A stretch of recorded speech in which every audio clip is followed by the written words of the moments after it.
Most men spend endless hours trying to understand how to stay in her thoughts. They overthink every text, replay old conversations in their head, and keep asking themselves what they should say next. But the real truth is very simple. Just three words, when spoken the right way, can make her think about you again and again without you doing anything extra at all. And no, I am not talking about the obvious phrase like, I love you. I am talking about words that quietly slide under her skin and wake up the part of her mind that keeps replaying you like a favorite song she did not even realize she put on repeat. Here is the real secret most people never notice. Women do not become obsessed with looks or perfection. They become obsessed with how someone makes them feel. Beauty fades over time. Perfection becomes boring, but feelings stay. And if your words make her feel something no one else does, you do not just become interesting, you become unforgettable. That is why these three simple words matter so much. I will share them with you soon.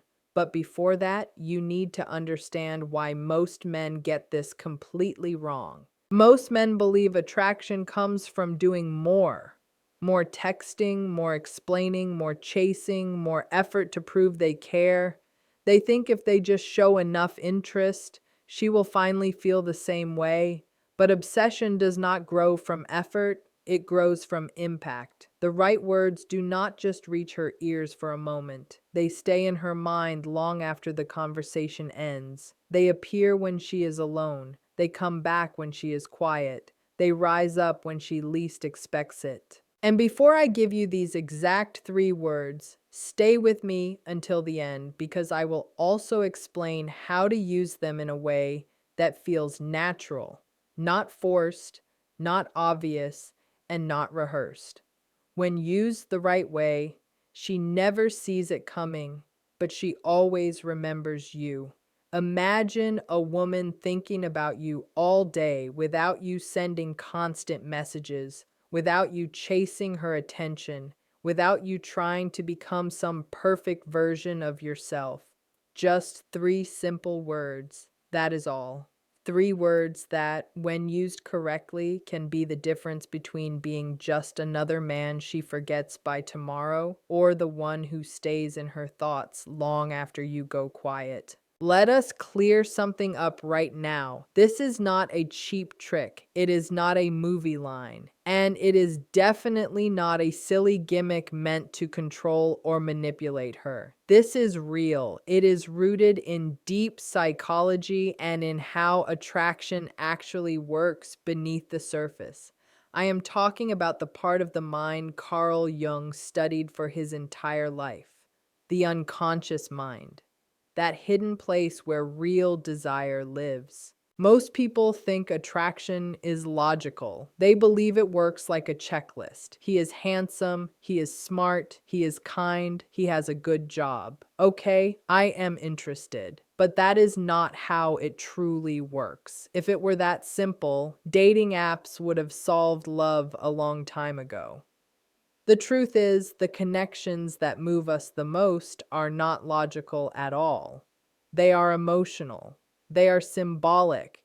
They live in the part of the mind you cannot see, but you can feel. Jung explained this perfectly when he said, until you make the unconscious conscious, it will guide your life and you will call it fate.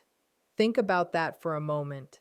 The memories that stay with you, the moments that linger in your mind, when someone's smile feels different, when a simple comment touches something deep inside you, when a glance feels like a full conversation. None of that is planned. Those are emotional triggers. They slip past logic and hit your core.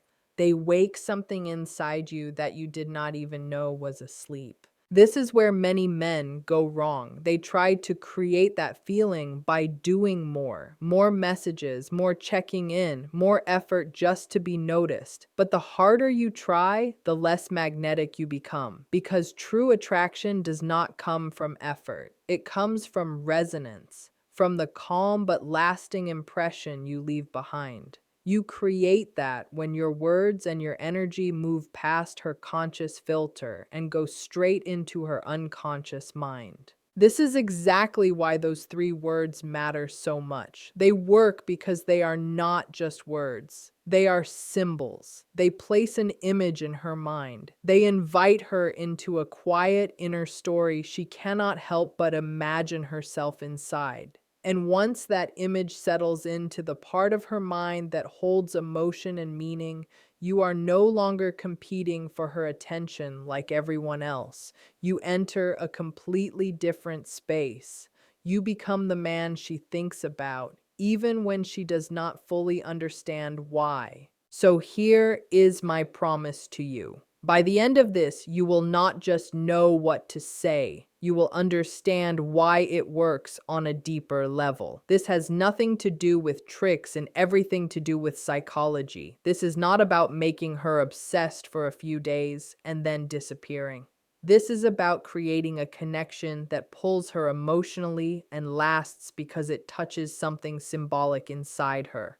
It is not magic. It is not manipulation. It is simply how the human brain works. Once you understand this, you stop chasing, you stop stressing, you stop trying to be perfect. You realize you do not need flawless lines or constant communication. You only need to know how to speak in a way her unconscious mind remembers. And that understanding begins here. Here is a truth most people never talk about. Attraction does not start in the logical part of the brain. It does not begin with lists or checkboxes. It does not care about being nice, kind, successful, or good-looking in the way people think. Those things matter later, but they do not create the spark. The connections that stay with us, that quietly follow us in the best way, are emotional first and logical later. This is what Carl Jung dedicated his life to studying. He showed that the human mind is driven just as much, if not more, by symbols, patterns, and unconscious pulls than by reason. We like to believe we are making smart, conscious decisions, but in reality, the unconscious arrives first. That is why Jung said, "Until you make the unconscious conscious, it will guide your life and you will call it fate." In simple words, until you understand what is pulling the strings underneath, you will think things just happen by chance. You might say you just clicked with someone, but that click is not random. It is emotional and symbolic. Something in their words, their tone, their presence speaks directly to your unconscious and skips logic completely.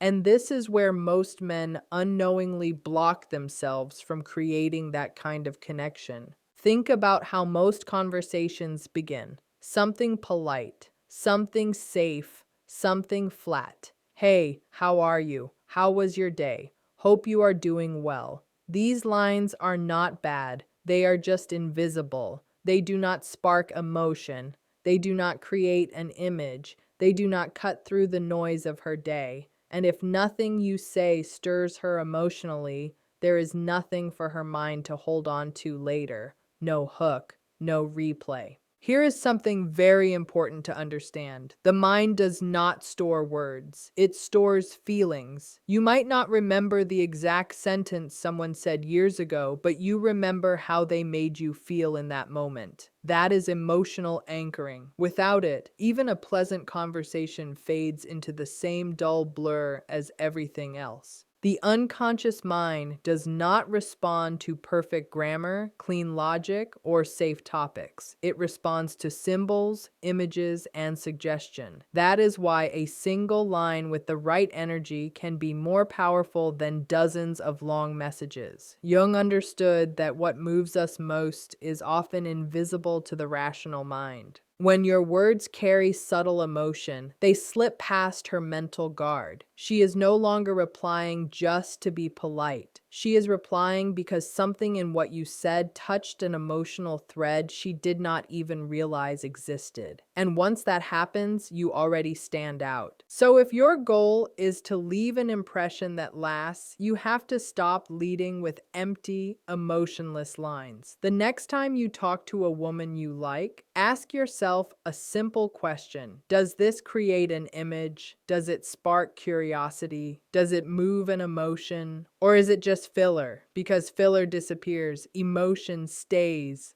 The moment you understand that attraction is built in the unconscious, not in polite exchanges, everything changes. You stop trying to impress with perfection.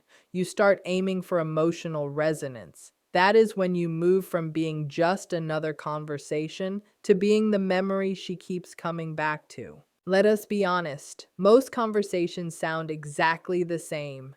Hey, how are you? How was your day? Hope everything is good. It is kind, it is safe, and it is completely forgettable. Kindness matters, yes. But when it comes to attraction, safe is often the fastest way to fade into the background. Polite, neutral greetings do not activate the emotional part of the brain. They are placeholders. They do not create a picture. They do not spark feeling. And if you do not give the brain something emotional to hold on to, there is nothing to anchor the memory. Most people do not realize this, but the mind is not like a recorder saving every word. It is more like an artist. It sketches moments that feel meaningful and blurs everything else into the background. You forget exact sentences, but you remember the feeling, the laugh, the curiosity, the warmth. That is how emotional anchoring works. When you open with, "Hey, how are you?" her mind files it next to hundreds of similar messages she has already seen. It does not stand out, so it does not get replayed. And if you do not stand out early, you become easy to forget.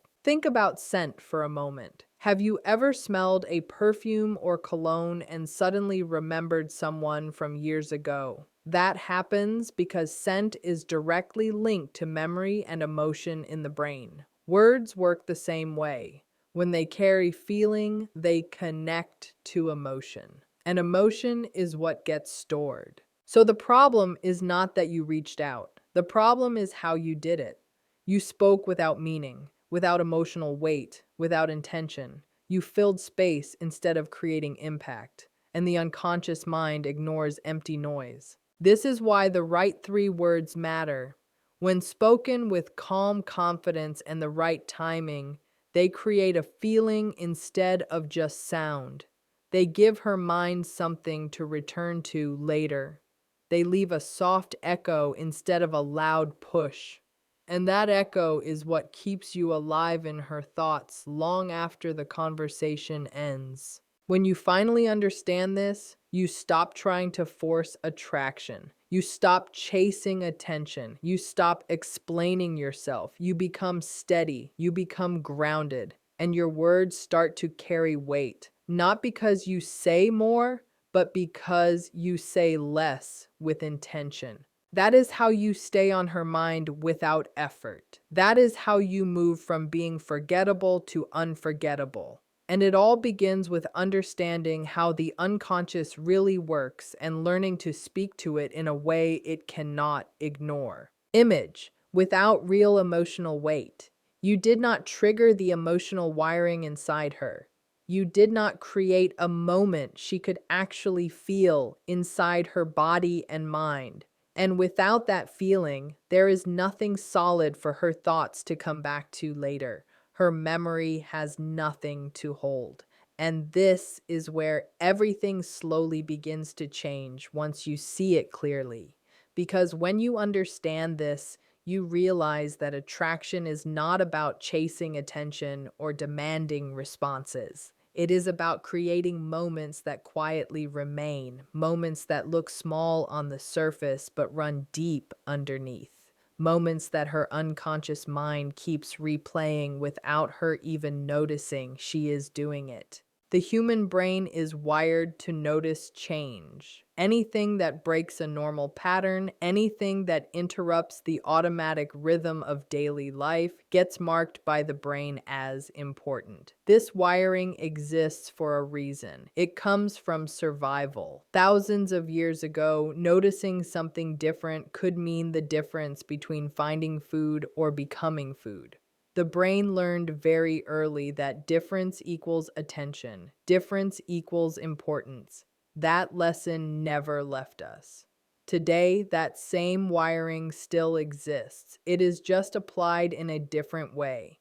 Instead of watching for predators or shelter, it watches people. It notices energy. It notices presence. It notices tone, timing, and emotional shifts. So, when you open with something that makes her pause, something that pulls her out of her routine scrolling or distracted state, you activate that novelty switch in her mind. You wake up a part of her awareness that most interactions never reach. And if what you say does not just break her pattern, but also stirs curiosity or emotion, even lightly, then you have created something much stronger. You have created a double anchor. She is not just noticing you in that moment. Her brain is also tagging you as someone worth thinking about again later. That is where attraction quietly starts to grow, without force, without pressure. But here is the warning that most men completely miss. Novelty without emotion does not last. It is just a clever or funny line. It might earn a smile, maybe even a quick laugh, but then it fades. It disappears the same way hundreds of other messages disappear every single day. You need both sides working together. You need something unexpected and something that makes her feel something, even if it is subtle. Because emotion is the glue that makes novelty stick. Without emotion, novelty slides right off. That is why there is such a big difference between saying something generic, like, "How are you?" and saying something playful, charged, or slightly mysterious.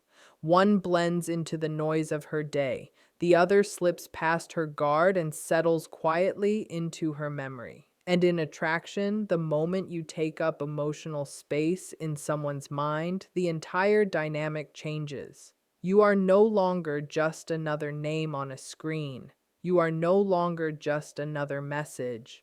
You become a presence she can feel. Here is the trap that most men do not even realize they are walking into. You start sounding like everyone else. Same greetings, same safe questions, same predictable rhythm. And when you blend in like that, you slowly vanish. It is not that she dislikes you. It is not that you said something wrong. It is simply that nothing in your words created a moment worth holding on to. You become part of the background noise of her day, not the song she hums later, not the line she remembers, just noise that fades as soon as it ends. And because on some level you can feel that you are not standing out, you try harder. You send longer messages, you add more emojis, you give bigger compliments, you ask question after question just to keep the conversation alive. You try to show effort, you try to show interest, you try to prove value. But here is the hard truth. That behavior rarely pulls her closer. Very often, it does the opposite. It slowly pushes her away. The unconscious mind does not respond well to pressure, even when that pressure is polite, friendly, or well-intentioned. Attraction needs space to breathe. It grows in that quiet tension between wanting more and not having everything yet. When you flood her with attention, you remove that tension. Instead of feeling curious, she starts to feel weighed down. What once felt light and easy now feels like something she has to manage, something that demands energy instead of creating it. Excessive effort also changes the emotional balance between you. Instead of her wondering if she can win you over, she starts to feel like the prize has already been handed to her. And human psychology places higher value on what feels earned. When something feels too available, the mind quietly assumes it has less worth. This is not logical, it is instinctive. It happens beneath awareness, without thought or intention. Constant questioning is also one of the fastest ways to drain intrigue. It turns the interaction into an interview. It feels like work, not play. It feels structured, predictable, and heavy. Now, asking questions by itself is not wrong. The right question, asked at the right moment, can create a deep emotional connection. But when questions are fired rapidly just to avoid silence, they send a message you do not mean to send. They say you are uncomfortable with space. They say you are more focused on filling gaps than creating moments. Attraction is not built on filling space, it is built on impact. It is not about how much you say, it is about what you leave behind after you speak. Your real goal is not to cover every pause or prove how interested you are. Your real goal is to create sparks. Small flashes of novelty, curiosity, and emotion that stand out against the dull background of everyday conversations. Think of it this way. If every other man is handing her a bucket of water, you want to be the one holding a match. Water is safe. Water is common. Water puts things out. A match changes the atmosphere instantly. A match has heat. A match has risk. A match makes someone stop and look. It creates a moment that cannot be ignored. That is the difference between being background noise and being music. Carl Jung often spoke about the power of symbols and emotional resonance. When you speak in a way that hints at possibility, when you paint even a small picture in her mind, you are not just making conversation. You are engaging her unconscious. And that is where real attraction lives. That is where logic stops and feeling begins. That is why, instead of chasing her attention with more words, more flattery, and more effort, the strongest move is often to step back. Create space. Let silence work for you instead of fearing it. Let your presence and your choice of words do the heavy lifting. Give her room to feel you, not just read you. When you stop trying to outtalk every other man in her inbox and start focusing on impact, you move from being background static to being the signal she tunes into without fully understanding why. You become the pause in her day, the thought that returns when she is not distracted. And this is where the real shift begins. This is where attraction stops being something you chase and starts becoming something that grows naturally, quietly, and deeply, without force, without pressure, and without you ever needing to explain it.